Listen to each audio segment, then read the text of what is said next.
ગુજરાત સીમા સુરક્ષા દળ દ્વારા સિવિક એક્શન કાર્યક્રમ અંતર્ગત રમતગમત સામગ્રીના વિતરણનું કાર્યક્રમનું આયોજન કરાયું. બોર્ડ સિક્યુરિટી ફોર્સ દર વર્ષે કચ્છના સરહદી વિસ્તારમાં ગામડાઓમાં રાષ્ટ્રીય સુરક્ષાની ભાવના પેદા કરવા અને શાળાના બાળકોને પ્રોત્સાહિત કરવા માટે વિવિધ સ્થળોએ સિવિક એક્શન કાર્યક્રમનું આયોજન કરે છે. આ પહેલને અનુરૂપ 7 માર્ચ 2025ના રોજ દાંતીવાડા સ્થિત બીએસએફની 137મી બટાલિયન દ્વારા સરહદી અસારા ગામ ખાતે સિવિક એક્શન કાર્યક્રમનું આયોજન કરવામાં આવ્યું છે. આ કાર્યક્રમ અંતર્ગત બીએસએફ દ્વારા અસરા ગામ અને રાધાનેસડા ગામની કુલ 3 શાળાઓમાં રમતગમતની સામગ્રીનું વિતરણ કરવામાં આવ્યું છે. વિદ્યાર્થીઓના કલ્યાણ અને પ્રોત્સાહન આપવા અને શાળાની સુવિધા વધારવા માટે બીએસએફ દ્વારા ફૂટબોલ, કેરમ બોર્ડ, વોલીબોલ તેમજ હેન્ડબોલ તેમજ ક્રિકેટ કિટ તેમજ અન્ય રમતગમતના સાધનો પૂરા પાડવામાં આવ્યા હતા.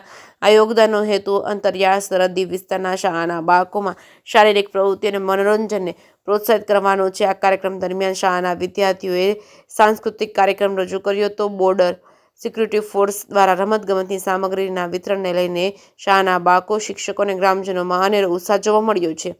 જે કેસની ગુજરાતી સાથે કિરણ ઠાકોર, ભાભર.